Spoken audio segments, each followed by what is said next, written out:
In our changing world environment, where nothing stays the same for very long,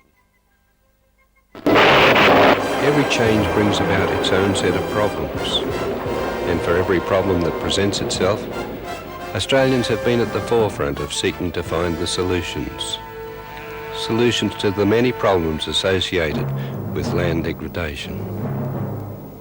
Problems like water and wind erosion, encroachment by inedible woody shrubs, salinity, loss of productions through the loss of soil structure, poor rainfall infiltration, and sedimentation.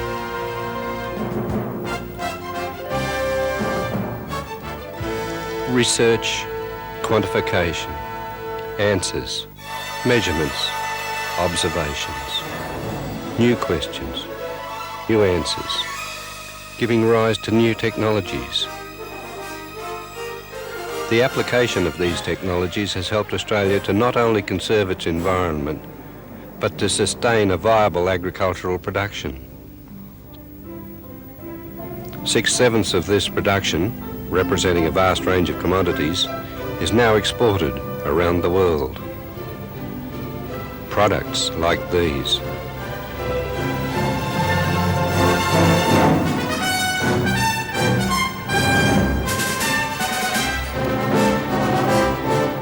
These are all products of this land.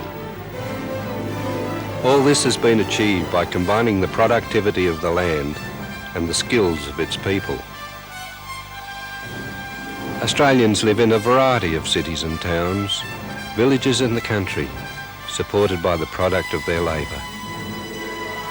Without the ability to move these products to their markets at home and abroad, the lifestyle which these products support could not be achieved.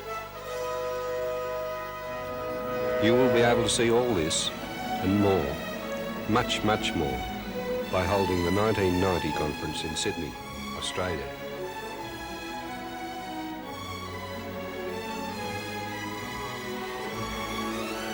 Sydney is a modern, large, cosmopolitan city. Its scenic attractions and accommodation values match its technical and human resources. The headquarters of the New South Wales Soil Conservation Service are located here, and with its 50 years of solving problems in the field, it is second only to the United States Soil Conservation Service.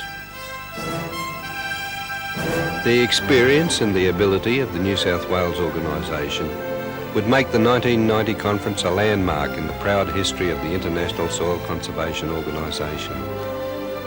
So, Sydney, said by some to be one of the most beautiful cities in the world, through the warmth of its people, invites you to choose their city as the venue for your 1990 conference.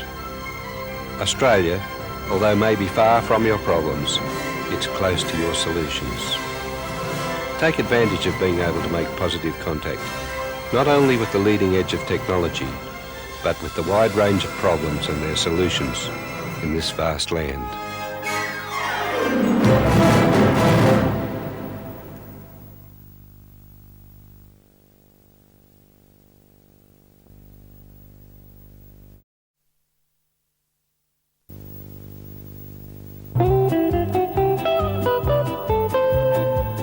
As settlement marched westward, following the tracks of the explorer Mitchell, one of the first areas in the Parkes district to be developed was a place known as Flagstone.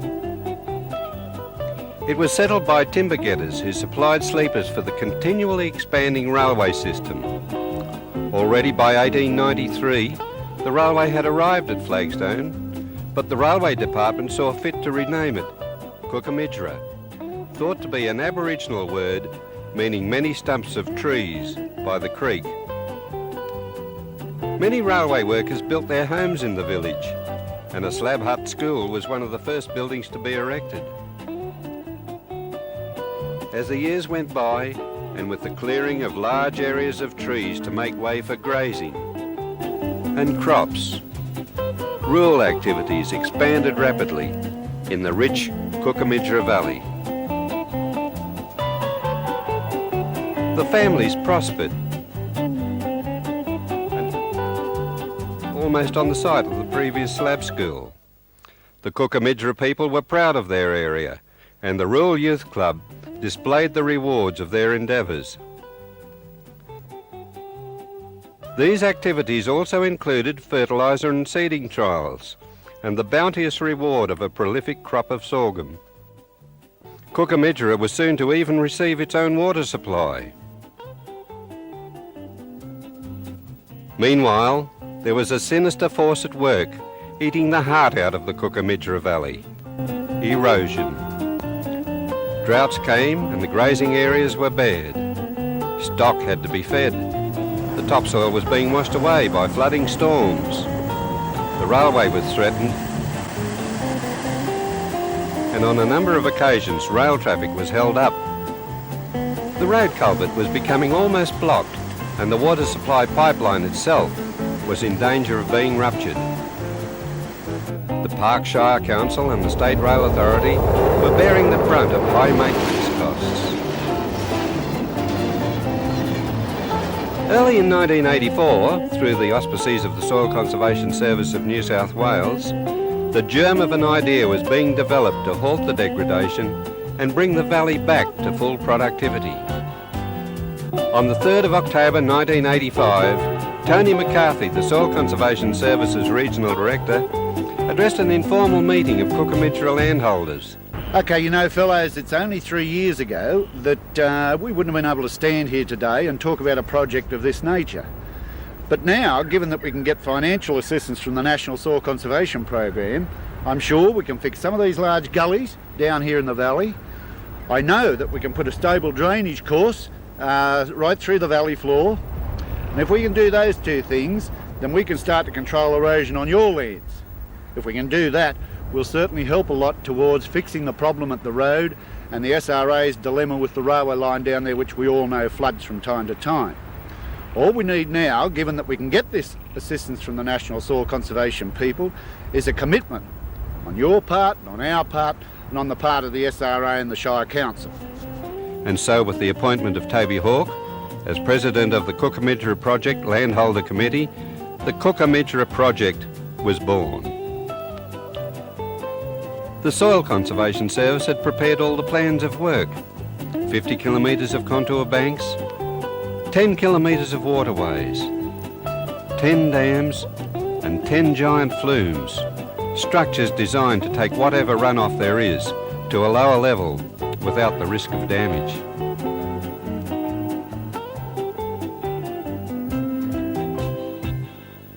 In 1986, work began. Core samples were taken and the soils were meticulously tested prior to earthworks being carried out.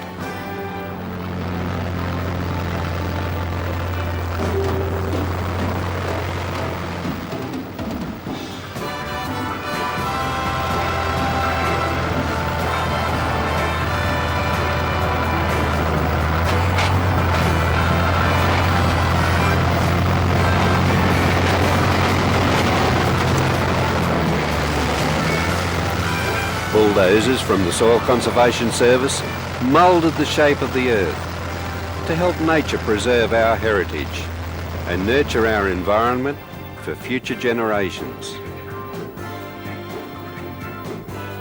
Where ugly gullies had been gouged out of the productive land, flumes were called for, and the areas to be excavated were carefully planned, prepared and set out before specialist earth-moving equipment was brought in to efficiently shape the base of the concrete structure.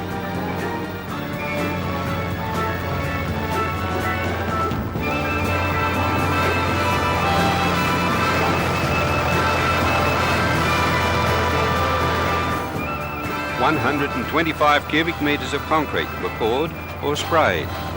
Everyone was joining in the task of repairing the damage resulting from the past."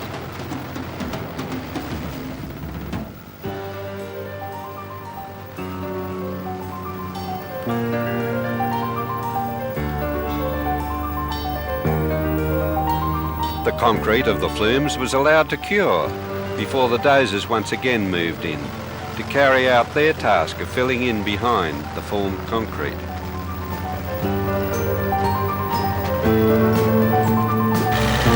The landholders themselves did their share of the work. The National Soil Conservation Program was doing its job, acting as a catalyst to bring together the various agencies involved, and thereby encouraging the care of that most precious commodity, and yet probably the one most at risk, our soil.